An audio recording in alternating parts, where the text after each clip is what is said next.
నమస్తే, welcome to మన Telugu TV 6/24 headlines. నేను సునీత.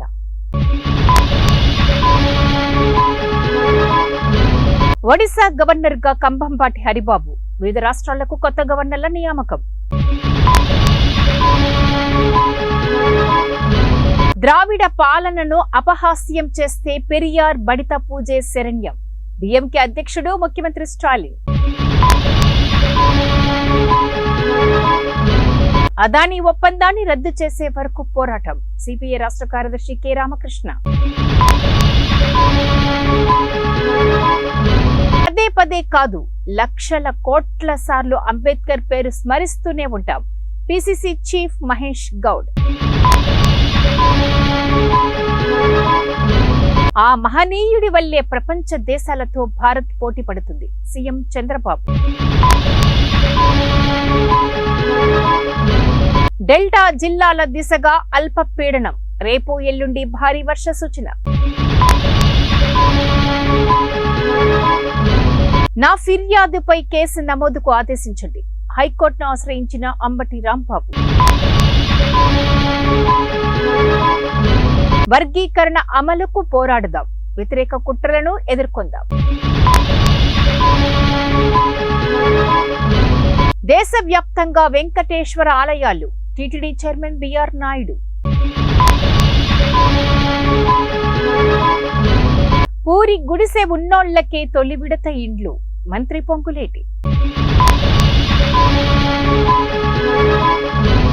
త్వరలో ఢిల్లీ సీఎం అతీషిని అరెస్టు చేస్తారు, అరవింద్ కేజ్రీవాల్.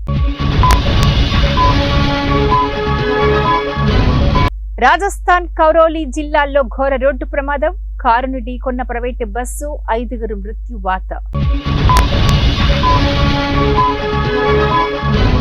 బీసీలకు 42% రిజర్వేషన్లు ఇచ్చే వరకు పోరాటం, బీఆర్ఎస్ ఎమ్మెల్సీ కల్వకుంట్ల కవిత. పూర్తి స్థాయి రుణమాఫీ చేసి తీరుతాం, మంత్రి పొన్నం ప్రభాకర్. బన్నీ పట్ల సీఎం దారుణంగా వ్యవహరిస్తున్నారు, ఎంపీ డీకే అరుణ.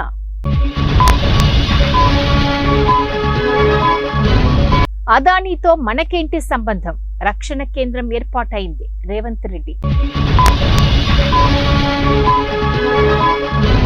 55వ జీఎస్టీ మండలి సమావేశంలో కీలక నిర్ణయాలు, పాత ఈవీలపై 18% జీఎస్టీ. 2040 కల్లా చంద్రుడి మీదికి భారత వ్యోమగామి, ISRO chairman S Somanath. Afghanistan target గా పాక్ దాడులు, 15 మంది మృతి. ఢిల్లీని కమ్మేసిన దట్టమైన పొగమంచు, విమానాల రాకపోకలకు అంతరాయం. ఉచిత వైద్యం అందించకపోవడం నేరం, ఆసుపత్రులకు ఢిల్లీ హైకోర్టు కీలక మార్గదర్శకాలు.